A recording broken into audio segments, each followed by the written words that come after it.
C plus plus की दुनिया ये किसी बड़े पहाड़ पर चढ़ने जैसा लग सकता है, लेकिन घबराइए नहीं। हर बड़े सफर का एक नक्शा होता है ना? तो चलिए आज की इस प्रस्तुति में इसी नक्शे को खोलकर देखते हैं। तो आज हम क्या क्या देखने वाले हैं। सबसे पहले समझेंगे कि C++ की चुनौती असल में है क्या। फिर एक मजबूत नींव कैसे बनाएं। देखेंगे कि कौन से टूल जरूरी हैं। C और C++ में कब क्या चुनें। और हाँ, हाई फ्रीक्वेंसी ट्रेडिंग जैसे अल्ट्रा एलीट करियर पर भी एक नजर डालेंगे। और आखिर में जाहिर है शुरुआत करने के लिए कुछ प्रोजेक्ट आइडियाज भी तो चाहिए। सी प्लस प्लस नाम सुनते ही बहुत से डेवलपर्स के मन में आता है, अरे ये तो बहुत मुश्किल है। पर क्या ये पूरी कहानी है? चलिए इसकी जो इमेज बनी हुई है और जो इसकी असलियत है, दोनों को समझते हैं।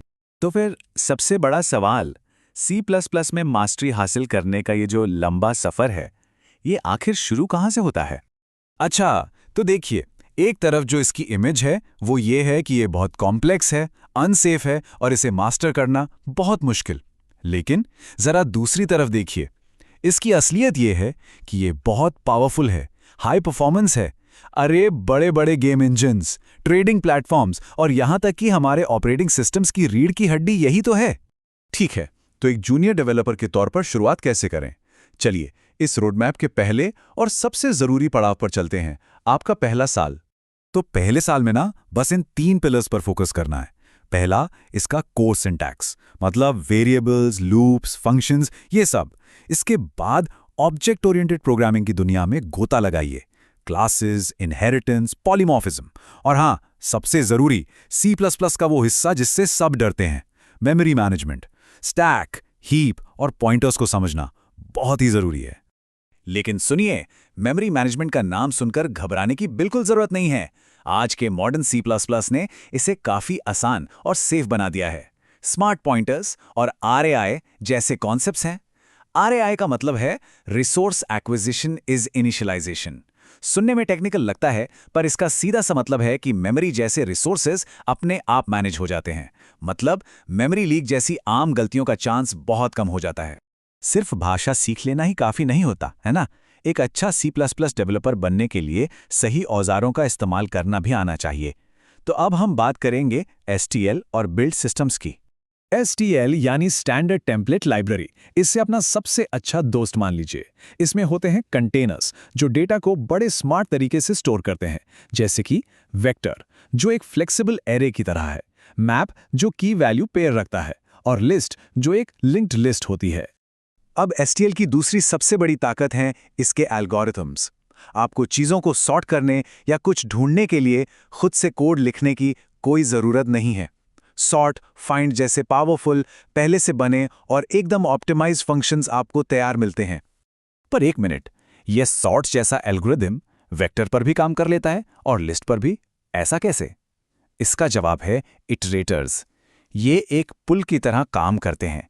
ये किसी भी एल्गोरिदम को किसी भी कंटेनर के अंदर जाने और उसके एलिमेंट्स को एक एक करके देखने का एक स्टैंडर्ड तरीका देते हैं।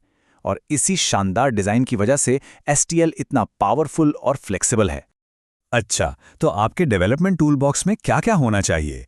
देखिए, एक तो चाहिए कंपाइलर, जैसे GCC या Clang, जो आपके कोड को मशीन की भाषा में बदलेगा। फिर बड़े प्रोजेक्ट्स को मैनेज करने के लिए CMake जैसा बिल्ड सिस्टम, कोड में गलतियां ढूंढने के लिए GDB जैसा डिबगर, और हाँ, बाहर की लाइब्रेरीज को आसानी से इस्तेमाल करने के लिए VCPK जैसे पैकेज मैनेजर्स। ये सब मिलकर आपके कोड को एक असल चलते हुए प्रोग्राम में बदलते हैं। अक्सर एक सवाल सामने आता है, सी कब यूज करें और C++ कब?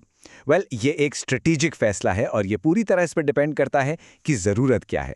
देखिए, C जो है वो तेजी से कंपाइल होता है और लो लेवल सिस्टम्स के लिए, मतलब ऑपरेटिंग सिस्टम, कर्नल जैसी चीजों के लिए एकदम परफेक्ट है। वहीं C++ का ही एक सुपरसेट है। इसमें ऑब्जेक्ट ओरिएंटेड प्रोग्रामिंग और STL जैसी जबरदस्त चीजें मिलती हैं। तो सही चुनाव हमेशा इस बात पर निर्भर करेगा कि आप बना क्या रहे हैं। तो चलिए, अब हमने नींव तो बना ली है। अब जरा एक ऐसे करियर पाथ पर नजर डालते हैं जहां C++ की मास्टरी ही सब कुछ है। मैं बात कर रहा हूं हाई फ्रीक्वेंसी ट्रेडिंग यानी HFT की। इस दुनिया का मंत्र बिल्कुल सीधा और साफ है। जैसा कि ये कोड कहता है, कोई लाग लपेट नहीं, कोई शुरुआती बातें नहीं। यहां सिर्फ और सिर्फ परफॉर्मेंस और स्पीड का खेल है और कुछ नहीं। HFT इंजीनियर बनने का रास्ता जाहिर है बहुत कठिन है। ये 16 महीने का रोड मैप एक आइडिया देता है। देखिए, पहले 6 महीने तो सिर्फ नींव मजबूत करने में लगते हैं, गहराई में C++, एल्गोरिथम्स, सिस्टम्स के बेसिक्स। अगले 6 महीने लगते हैं डीप सिस्टम इंजीनियरिंग में, जहां आप सीखते हैं कि सॉफ्टवेयर हार्डवेयर से बेस्ट तरीके से कैसे बात करे। और आखिरी 4 महीने असली हाई स्पीड ट्रेडिंग सिस्टम्स बनाने में। यहां पर गोल क्या है? नैनो सेकंड लेटेंसी, मतलब इतनी तेज रफ्तार कि पलक झपकने में लाखों ऑपरेशंस हो जाएं। इसका मतलब है कि कोड को हार्डवेयर लेवल तक ऑप्टिमाइज करना पड़ेगा, और जब आप इस लेवल की मास्टरी हासिल कर लेते हैं, तब आप जेन स्ट्रीट और सिटाडेल जैसी दुनिया की टॉप फर्म्स में इंटरव्यू देने के काबिल बनते हैं। हाई फ्रीक्वेंसी ट्रेडिंग की दुनिया सुनने में बहुत इंस्पायरिंग है ना? लेकिन हर लंबा सफर एक छोटे कदम से ही शुरू होता है। तो चलिए वापस आते हैं और देखते हैं कि अपनी ये जर्नी शुरू कैसे की जा सकती है। जो कुछ भी सीखा है उसे पक्का करने का सबसे अच्छा तरीका है एक प्रोजेक्ट बनाना।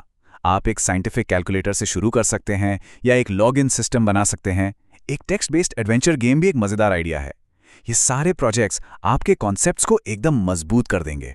तो C++ में महारत हासिल करने का नक्शा अब बिल्कुल साफ है, आपके सामने है।